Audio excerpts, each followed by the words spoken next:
صلوا عليه وآله. أما بعد فأعوذ بالله من الشيطان الرجيم. بسم الله الرحمن الرحيم. فمن كان يرجو لقاء ربه فليعمل عملا صالحا ولا يشرك بعبادة ربه أحدا. صدق الله مولانا العظيم وصدق رسوله النبي الكريم. إن الله وملائكته يصلون على النبي يا أيها الذين آمنوا صلوا عليه وسلموا تسليما. اللهم صل على سيدنا ومولانا محمد معظم الجود والكرم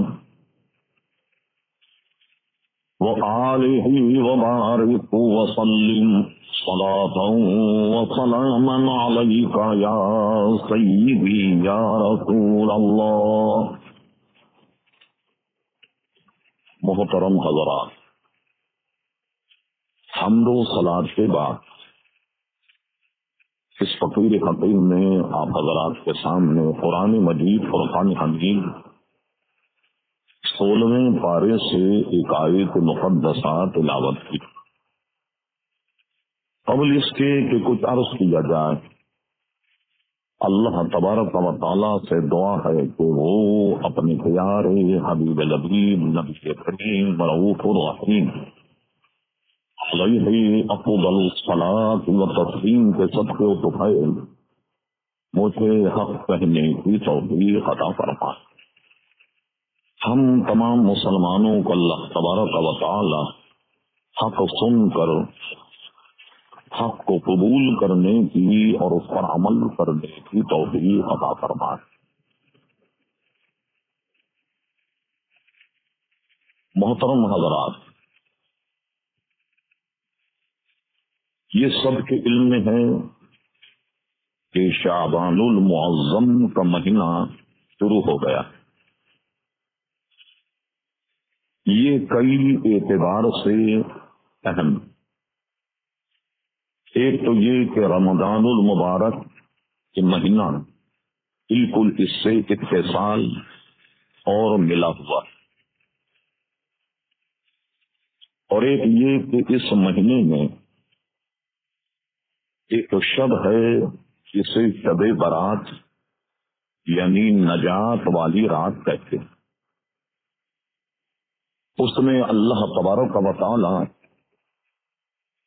آئندہ سال کے تمام امور فرشتوں کے سپرد فرما دیتا ہے، یہاں تک کہ آئندہ سال کون کون مرنے والا ہے، کس کس کے کیا کیا معاملات اور مسائل، وہ امور تقسیم کر دیے جاتے ہیں.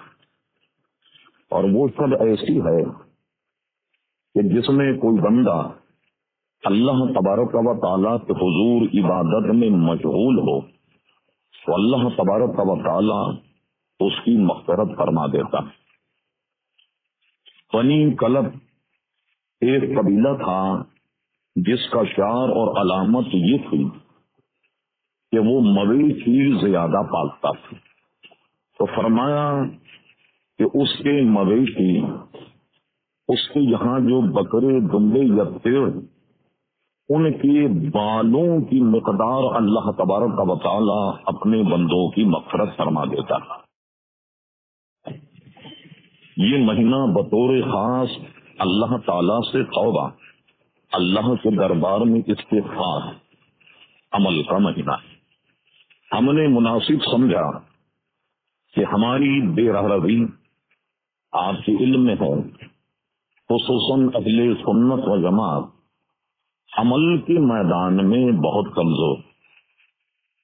کسی اعتبار سے دیکھ لیں، نمازوں کے اعتبار سے دیکھ لیں، ذکر و اذکار کے اعتبار سے دیکھ، الہیت کے اعتبار سے دیکھیں، یہ کمزوری ہم میں پائی جاتی. تو میں نے مناسب سمجھا کہ بنیادی طور پر نفس عمل اور اعمال صالح اس پر کچھ مختلف کو توقع کیا. میں نے جو آیت پڑھی اگرچہ اس میں کئی مضامین ہیں، مگر ایک مضمون اس میں یہ ہے، اور یہ مضمون پورے قرآن مجید فرقان حمید میں آپ دیکھیں جگہ جگہ آپ کو ملے گا. جو آیت میں نے پڑھی اس میں فرمایا، بہت بڑے انعام اور اکرام کا اعلان فرمایا گیا. فرما فمن کان یرجو لقاء ربہ، تم میں جو آدمی اس بات کا متمنی ہو کہ اسے کل قیامت میں اللہ تبارک و تعالیٰ کی لقاء کے کئی معنی ہیں. ایک معنی اس کے دیدار کے، ایک معنی اس سے ملاقات کے بھی. تو فمن کان یرجو لقاء ربہ، تم میں جو اس بات کا متمنی ہو کہ کل قیامت میں اسے اللہ کا قرب، اللہ کی لقاء، اللہ کی نزدیکی حاصل ہو. یہ ترجمہ میں نے اس لیے کیا کہ کل قیامت میں، اس لیے کہ دنیا میں تو اللہ تبارک و تعالیٰ کا دیدار کسی کے لیے ممکن ہی نہیں. اللہ تبارک و تعالیٰ کا دیدار آخرت سے متعلق ہے، اور نبی کریم علیہ الصلوۃ والسلام نے بھی یہ نہیں فرمایا کہ میں نے دنیا میں اللہ کو دیکھا، بلکہ جہاں حضور علیہ السلام نے اللہ کا دیدار کیا وہ امور آخرت سے متعلق. تو فرمایا کہ جو تم میں اس بات کا متمنی ہو کہ کل قیامت میں اسے اللہ کا قرب اور اللہ کا دیدار حاصل ہو، تو وہ اس کو کیا کرنا چاہیے؟ فمن کان یرجو لقاء ربہ فلیعمل عملا صالحا، بس اس کو چاہیے کہ وہ عمل صالح کرے خالصتاً اللہ کے لیے.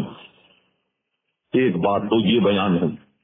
اور ایک جگہ فرمایا ان الذین آمنوا وعملوا الصالحات کانت لهم جنات الفردوس نزلا خالدین فیہا لا یبغون عنہا حولا.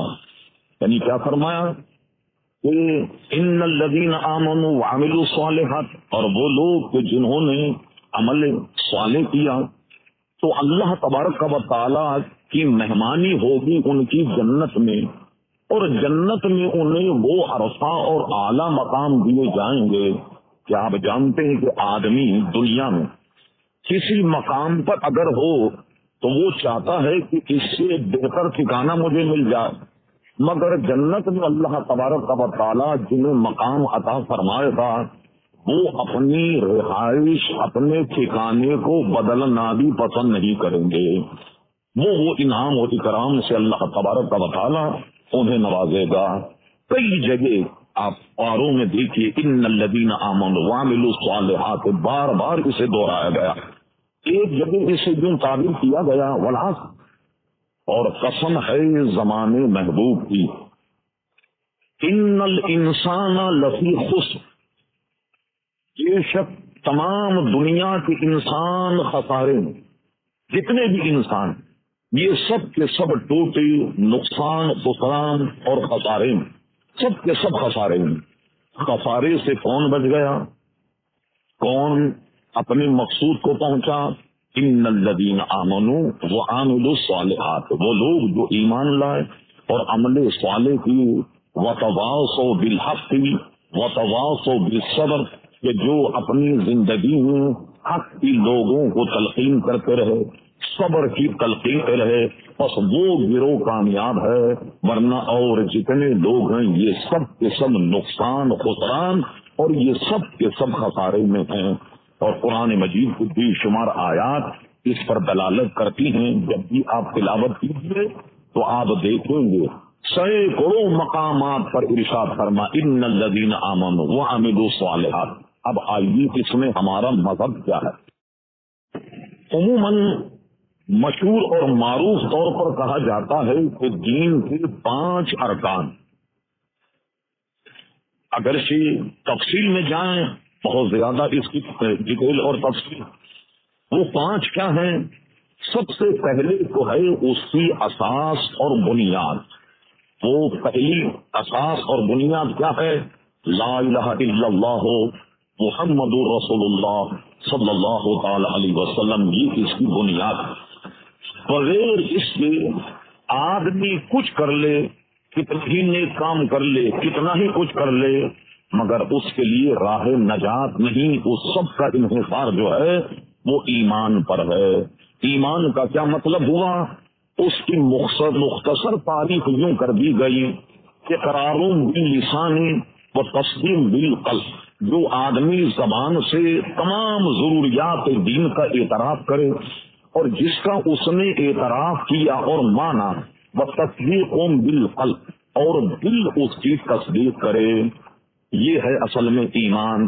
کہیں ایسا نہ ہو کہ بہت سارے لوگوں کے لیے ارشاد فرمایا کہ ایسے لوگ ہیں ان الذین آمنوا، بہت سے ایسے لوگ تم دیکھو گے کہ جو کہتے ہیں ہم ایمان لائے اللہ تعالیٰ پر، وہ بالآخرت، آخرت کے دن پر بھی ایمان لائے. بظاہر تو یہ کہتے، مگر ان کے لیے اتنی عزت سے کہا گیا وما ہم بمؤمنین، اگرچہ وہ یہ کہیں کہ ہم آخرت پر ایمان لائے اور سب پر ایمان لائے، مگر اقراروں باللسان کو کر لیا، تصدیقوں بالقلب اس نے نہیں کیا. وما ہم بمؤمنین، وہ ہرگز مومن نہیں ہیں. تو اساس اور بنیاد جو ہے وہ کلمہ طیبہ ہے. بغیر اس کے آدمی جو ہے وہ ہرگز اللہ تبارک و تعالیٰ کے یہاں فلاں نہیں پائے گا. مشکاۃ شریف، صحیح ستہ، کتاب الایمان، جن میں 3 فصلیں محدثین نے قائم کی اور ان سب میں یہ حدیث بیان کی گئی. اور بطور خاص جس شخص نے یہ کلمہ پڑھ لیا لا الہ الا اللہ، یعنی اس کے دونوں جز ہم شمار کریں گے، لا الہ الا اللہ محمد رسول اللہ صلی اللہ تعالی علیہ وسلم، یہ جنت میں چلا گیا، جنت میں جائے گا کہ اس کے لیے نجات جو ہے وہ لکھ لی گئی. یہ تو ہے اس کی بنیاد. لیکن ہمارا دین، ہمارا اسلام دوسرے لوگوں کی نسبت جو دوسرے ادیان، ہمارا دین اور مذہب جو ہے یہ عمل کا دین ہے. اس میں عمل پر بہت زیادہ زور دیا گیا. اس کی اساس اور بنیاد تو میں نے بیان کر دی کہ اساس اور بنیاد یہ ہے کلمہ طیبہ. بغیر کلمہ طیبہ کے کوئی کتنے ہی اچھے نیک کام کر لے اسے ہرگز اس کی جزا نہیں ملے گی. جیسے غیر مسلم کتنے بڑے بڑے کام کر رہے ہیں، بڑے بڑے اسپتال کھول لیے، بڑے بڑے رفائی ادارے کھول لیے، بڑی غریبوں کو مدد کرتے ہیں، بڑے دنیا میں غریب لوگوں کو پال رہے ہیں، مگر ان کے لیے آخرت میں عزیزان گرامی کوئی ثمر نہیں، کسی بھی قسم کا نہیں. اس لیے کہ جب وہ ایمان نہ لائے کوئی عمل ان کا جو ہے وہ کارگر نہیں ہوگا. یہ بات سمجھنے کے بعد آئی. اب اس اساس کے بعد میں جو 4 ارکان ہیں، ان چاروں کا تعلق زبانی نہیں بلکہ چاروں کا تعلق جو ہے وہ عمل سے ہے. اب آئیے ان چاروں جو عمل ہیں ان پر ہم مختصر تبصرہ کرتے ہیں. ان میں 3 عمل ایسے ہیں جو موقع اور محل کے اعتبار سے، ایک عمل ایسا ہے کہ جس سے روزانہ کہیں بھی مفر نہیں. مثلا اس میں ایک عمل تو ہے نماز کلمہ شریف کے بعد، ایک عمل ہے جناب روزہ، ایک عمل ہے زکوٰۃ، ایک عمل ہے حج. اب ان تینوں کی کیفیت ملاحظہ فرمائیے. حج کون کرے گا؟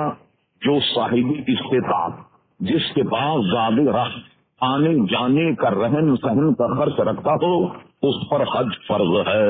لیکن یہ ذہن میں رہے آپ کے کہ جس شخص پر حج فرض ہو گیا اور اس نے اگر حج نہ کیا تو آگے ہم بتائیں گے کہ اس کے نقصان اور اس کا خسران کیا ہے فرض ہونے کے بعد. لیکن یہ کب ہے؟ پوری زندگی میں ایک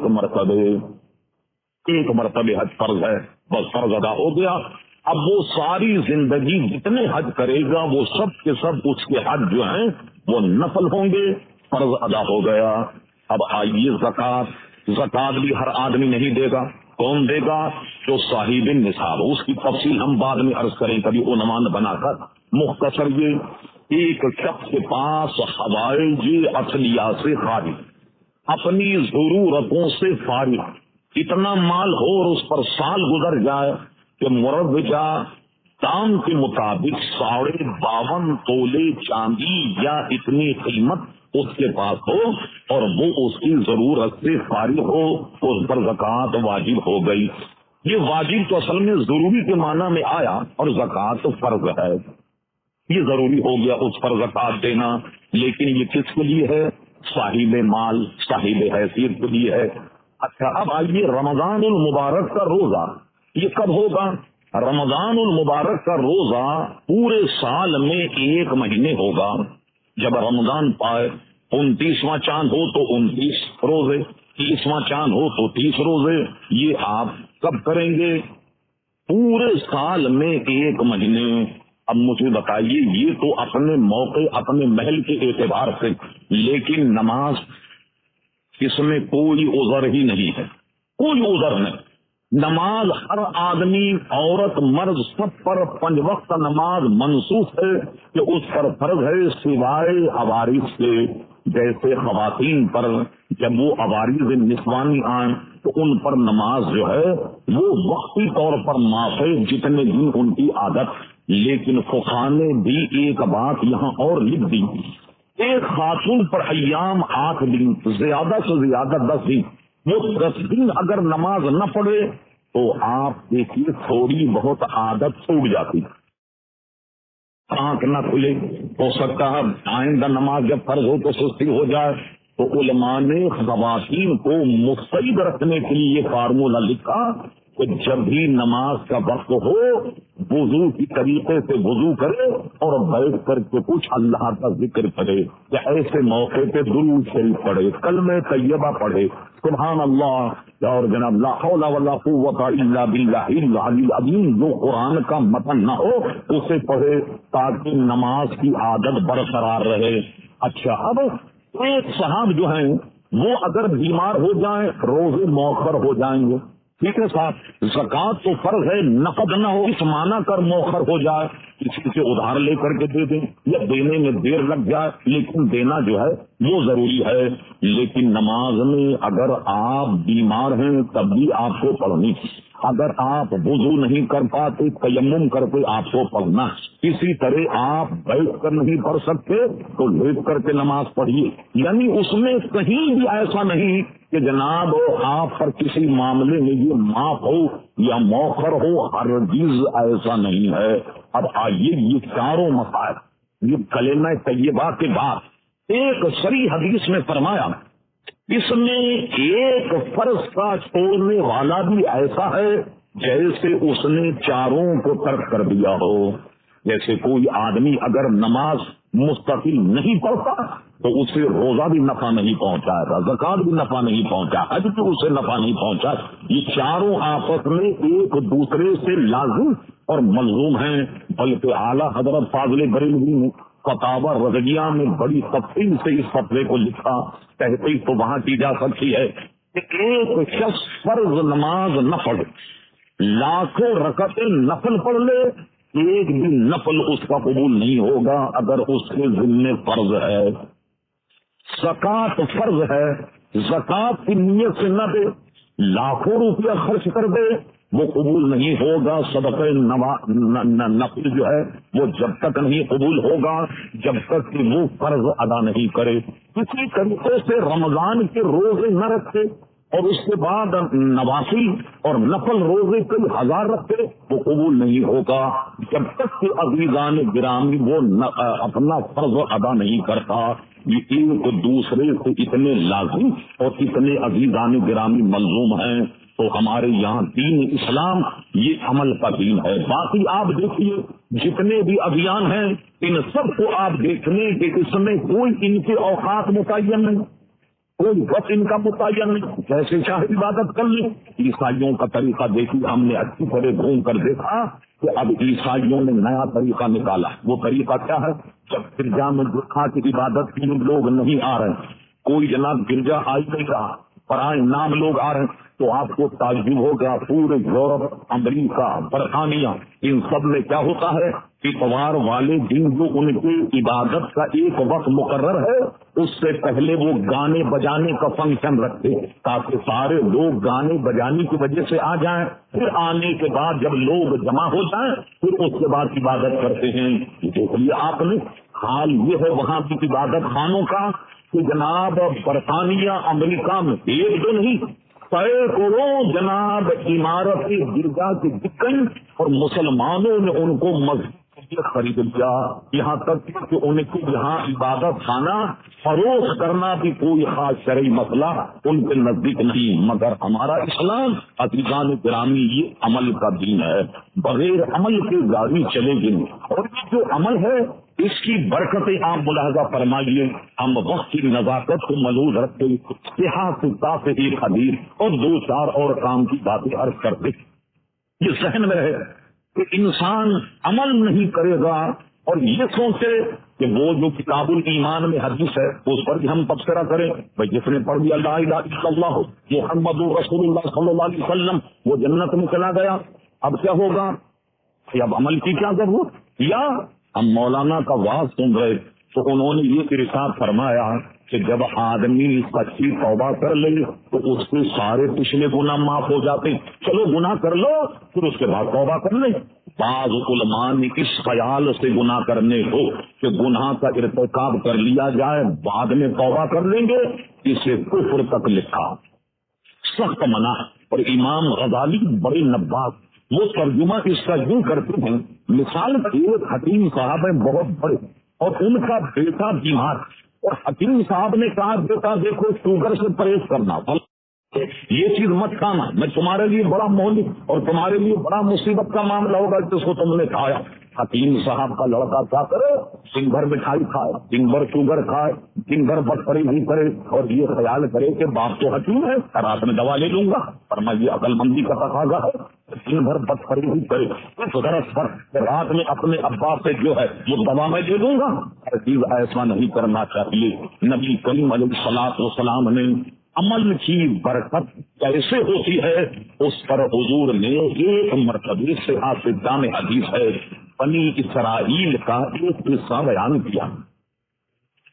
بنی اسرائیلی واقعات تو بہت، مگر جب حضور نے اس قصے کو بیان کر دیا وہ ظاہر کے حدیث بن گئی، معتبر ہو گیا۔ وہ فرما 3 بنی اسرائیل شخص سفر کر گئے، سفر کرنے کے دوران پہاڑی علاقہ تھا، اچانک جناب طوفان اور آندھی کا کما ہو گیا، اتنی زبردست بارش اور طوفان کہ یہ تینوں حضرات جو تھے یہ جان بچانے کے لیے کسی غار میں گھس گئے تاکہ جب باد و بہارا ختم ہو جائے، یہ سماج یہ طوفان آندھی ختم ہو جائے تو اس کے بعد اپنی راہ لیں۔ یہ تینوں کے تینوں غار میں گھس گئے۔ غار میں گھسنے کے بعد کیا ہوا؟ خدا کا کرنا دیکھیے کہ طوفان اور آندھی اتنی خطرناک کہ پہاڑ سے ایک بہت بڑی چٹان ایسے لڑکی ہی آئی اور بالکل غار کے منہ پر آن کر کھڑی ہو گئی۔ اب کیا ہوا؟ یہ تینوں کے تینوں اور وہ اتنی مضبوط اور اتنی وزنی کہ ان تینوں کے کیا 10 آدمی کے ہلائے سے نہ ہلے۔ اب تو حضور فرماتے تینوں بہت پریشان ہو گئے۔ پریشان ہونے کے بعد یہ تینوں بیٹھنے کے بعد عمدہ فیصلہ کیا۔ انہوں نے کیا فیصلہ کیا؟ انہوں نے کہا بھائی دیکھو اب تو موت کے علاوہ کوئی چارہ نہیں، اتنی بڑی چٹان کے باہر تو نکل نہیں سکتے، اب کیا کیا جائے؟ تو تینوں نے کہا کہ ایسا کرتے ہیں ہم کہ ہم نے کوئی عمل ایسا جو خالصتاً اللہ کے لیے کیا، ہم اللہ تعالیٰ کے دربار میں اس کے صبح اس کی برکت سے دعا کرتے کہ اللہ تعالیٰ اس کی وجہ سے ہم پر رحم فرما دے۔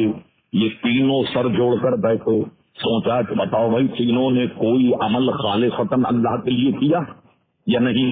اور کرے اس میں تینوں غور کرنے لگے، کہا بھائی ایک ایک عمل تم نے سوچ لیا؟ دو یا تینوں نے ایک ایک عمل سوچ لیا۔ اب کہنے کے شروع کرو اللہ تعالیٰ سے اپنے عمل کی ایک وقت کہ یہ جو مصیبت آئی ہے اس کو اللہ تبارک کا مطالعہ ٹال دو۔ سبحان اللہ۔ حضور قصہ بیان کرتے ہیں، ایک آدمی نے ہاتھ اٹھائے، سبحان اپنا قصہ اس نے بیان کیا اور کہنے لگا اے اللہ تبارک و تعالی تو سب کے دلوں کا حال جانتا ہے. میں ایک غریب آدمی چرواہا ہوں, میرے پاس سوائے چند بکریوں کے کچھ نہیں اور اسی پر میرا گزارا ہے. میں روزانہ بکریوں کو چراتا اور چرانے کے بعد میں میرے ماں باپ جو بوڑھے ہیں تو میں بکریوں کو چرا کر لاتا. شام میں بکریوں سے دودھ نکال کر پہلے میں اپنے اماں, اپنے ابا, اپنے والدین کو پلاتا اور پلانے کے بعد میں اپنے بال بچوں کو پلاتا اور اس کے بعد میں خود پیتا. مولا ایک مرتبہ تو جانتا ہے دل کا حال, مجھے راستے میں پتے وغیرہ جھاڑنے میں مغرب جو غذا ہوتی اسے کچھ دیر ہو گئی. میں جب گھر آیا میں نے جب دودھ دوہا, دودھ نکالنے کے بعد دیر تو ہو گئی. میں اپنے والدین کی خدمت میں جب گیا تو میں نے دیکھا کہ یہ دونوں سو گئے. اچھا گزارا والے شتن دودھ پر یہ بھوکے سو گئے. میں یہ کٹورا دودھ کا لے کر کھڑا جب آنکھ کھلی میں پیالہ دے دی. میرے مولا تو جانتا ہے کہ صبح ہو گئی. میں پیالہ لیے کھڑا رہا. میرے بچے وہ بھی بھوکے تھے مگر میں نے طے کیا جب تک اپنے والدین کو نہ پلاؤں گا اس وقت تک کسی کو نہیں پلاؤں. اچانک صبح جب ان کی آنکھ کھلی فوراً میں نے دودھ کا پیالہ پیش کر دیا. میری اماں نے بھی دودھ پیا, میری ابا نے بھی دودھ پیا. اے اللہ تعالیٰ تو جانتا ہے کہ میں نے یہ عمل خالص تیری رضا کے لیے کیا. جیسے کہ فرما فمن کان یرجو لقاء ربہ فلیعمل عملا صالحا, خالص میں نے تیرے لیے کیا اور تو دلوں کا حال جانتا. میں اپنا یہ عمل تیرے دربار میں حاضر کرتا ہوں. مولا یہ مصیبت ہم سے ہٹا دے. اللہ اکبر. حضور فرماتے اس کا یہ کہنا تھا کہ غار سے تھوڑا سا پتھر ہٹ گیا تو سب کی دھارس بن گئی. رب کریم نے ہماری درخواست سن لی. اب کہا دوسرے سے تیرا بھی کوئی عمل ہے آ جا اور تو بھی اللہ تبارک و تعالیٰ سے مانگ. یہ صاحب وہ کھڑا اس نے اللہ کے آگے دعا دی اور اللہ تبارک و تعالیٰ تو دلوں کا حال جانتا. میں بڑا گناہگار سیاکار آدمی, میری ایک عزیز رشتے دار کی بڑی حسین اور جمیل عورت, میں اس پر فریفتا تھا اور چاہتا تھا کہ کسی طریقے سے اس پر قابو پا لوں اور میں نے ارادہ گناہ کر لیا مگر میں انتظار میں تھا. ایک مرتبہ قحط سالی کا دور تھا. جب قحط پڑا تو وہ مجھ سے مدد مانگنے آئی.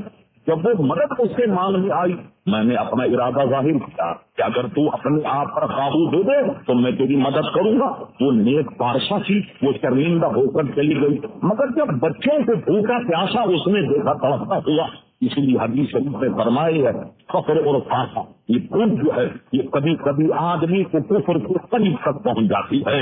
اللہ تعالیٰ اس سے بچائے. اور یہ ایسا معاملہ اللہ اکبر مجھے یاد آیا کہ ایک شخص نے حضور کی خدمت میں کھڑے ہو کر عرض کی کہ آج کل پریشان لوگ جو بیماری میں جا کر چھلانگ لگا دیتے یا زہر کھا لیتے یا ایسے غلط فیصلے محض دودھ کی وجہ سے کر لیتے ہیں ان کو عقل کے ناخون لینا چاہیے.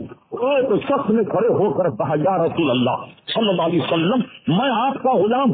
فرما سن لے کیا کہہ رہا, غور کر لے کیا کہہ رہا. کہا حضور جی میں آپ کا غلام. فرما پھر سوچ لے کیا کہہ رہا. اس نے کہا پھر میں نے سوچ لیا کہ میں آپ کا غلام. فرما سن میرا جو غلام ہوگا اسے پریشانی تو لگے, ساقے میں تو ضرور مبتلا ہوگا, بے شمار مصیبتوں مبتلا ہوگا. اس لیے حضور نے فرمایا کہ غور کر لے کہ تو کیا کہہ رہا ہے. حضور کی غلامی میں ساری صعوبتیں ساری مصیبتیں تو ابھی گانے گرانے آئیں. کچھ حصہ ہم نے گزشتہ تقریر میں بھی اس سے متعلق کر سکتا. جو لوگ یہ کہتے تھے کہ ہم اگر دور صحابہ میں ہوتے یہ کارنامے انجام دیتے اس پر گفتگو آپ پہلے سماج فرما کیونکہ یہ خاکہ آدمی کو کفر تک پہنچا دیتا. بچوں کو تڑپ کر دیکھ کر وہ چلی گئی اور جانے کے بعد کہا مجھے اتنی رقم دے. اس نے کہا میرا مطالبہ جانتی ہے. اس نے کہا بچے مر رہے. اس نے اپنے آپ کو اس کے حوالے کر دیا. وہ شخص کہنے لگا کہ میں نے مکمل گناہ کا ارادہ کر لیا اور مکمل اس پہ قابو پا لیا وجہ صرف اس کے کہ میں ابھی اس برائی کا ارتکاب کرنے والا تھا. اس نے کہا آدمی ایسے اللہ سے ڈر اس مور کو نہ تو تیرے لیے نہ جا. تب میں کھڑا ہو گیا اور میں نے گناہ نہیں کیا. تو جانتا ہے کہ یہ کام صرف میں نے تیری ڈر کی وجہ سے نہیں کیا. خالے شپن تیری وجہ میں نے گناہ کا ارتکاب نہیں کیا. مولا میں تجھ سے دعا کرتا ہوں میرا یہ عمل اگر اخلاص پر مبنی ہو اس مصیبت کو ہمارے سر سے ڈال دے. جو کہنا تھا کہ سرکار فرماتے پتھر اور چپٹ گیا لیکن اتنا نہیں کھستا کہ یہ نکل جائے. آدمی کے نکلنے کی جگہ نہیں. کسی نے کہا بھائی تو بھی کچھ اپنا عمل تو بتا. اس نے کہا اے اللہ تبارک و تعالی تو دلوں کا حال جانتا.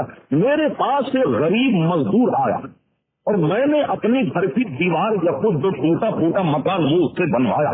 مکان بنانے کے بعد وہ بغیر مزدوری لیے چلا. پتہ نہیں غریب کے ساتھ کیا کام ہوا مزدوری نہیں لی اور وہ چلا گیا.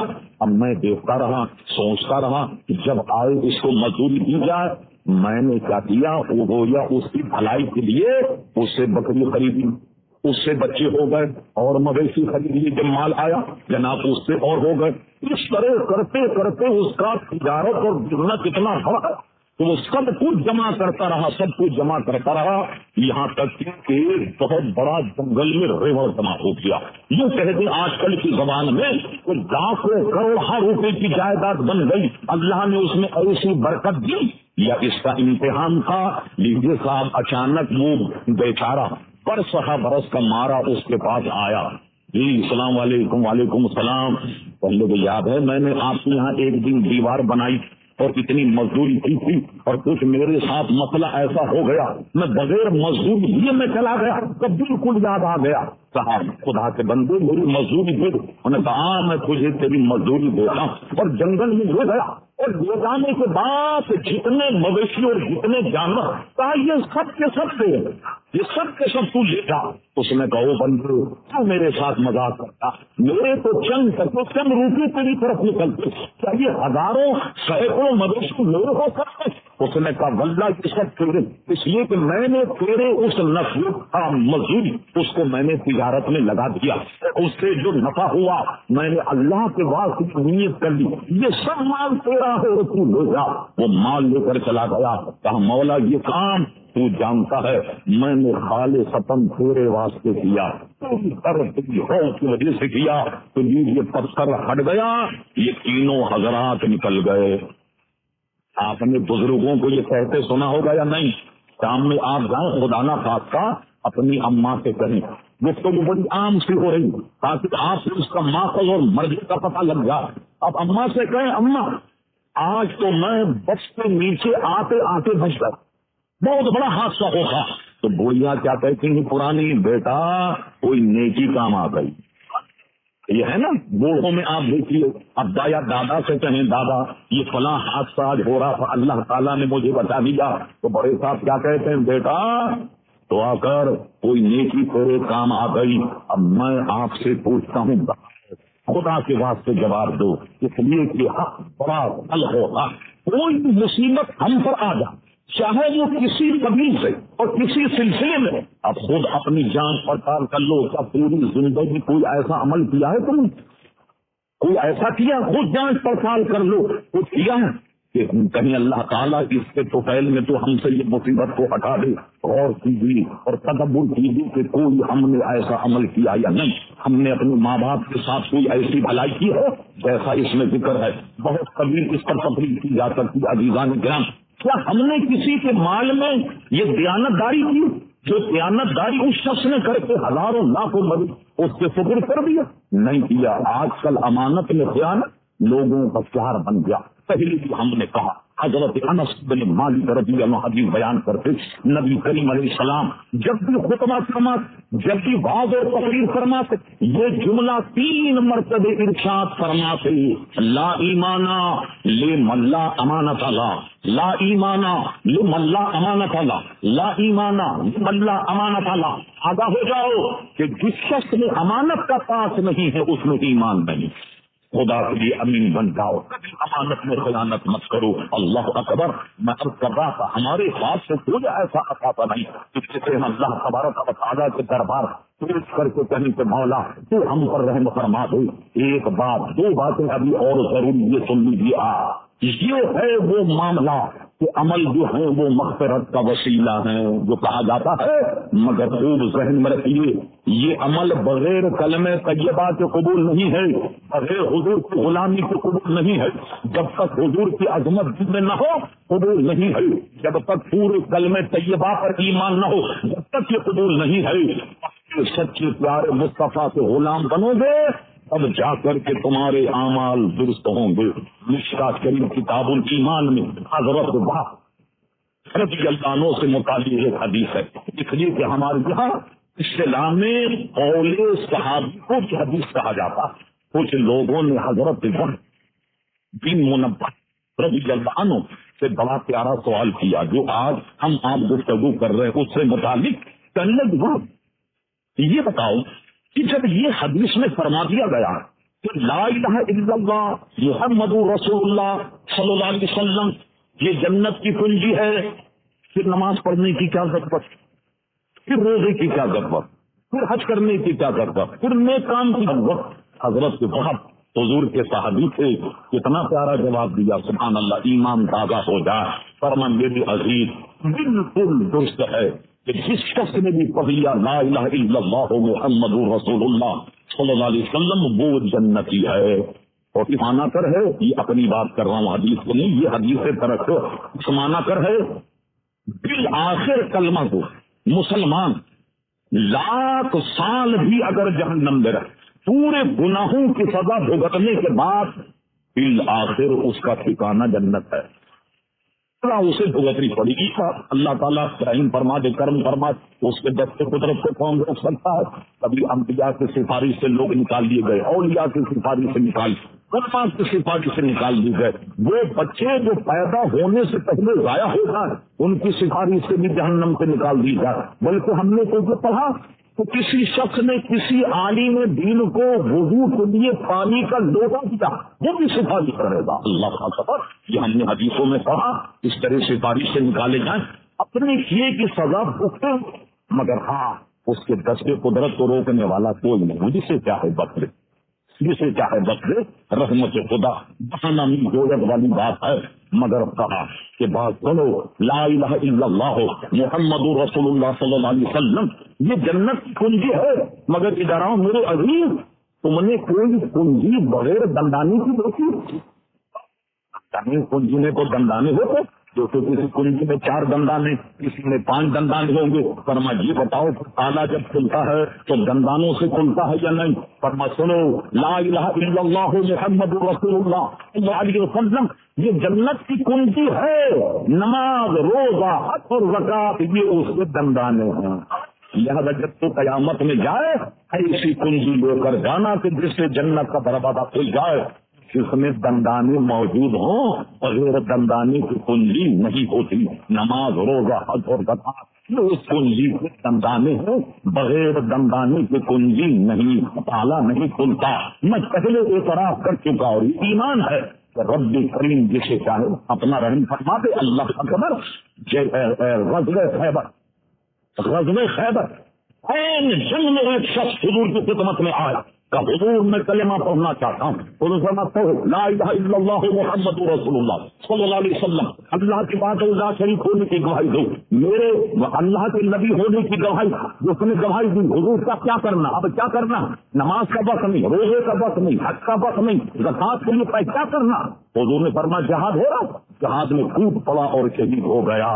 بتاؤ کوئی نماز پڑھی، کوئی زکات دی، کوئی حج کیا؟ پیارے مصطفیٰ کلمہ پڑھا پڑھتے ہی شہید ہو گیا۔ فرما وہ اللہ کی قدرت تو کیا سب سے کم، کمایا سب سے زیادہ۔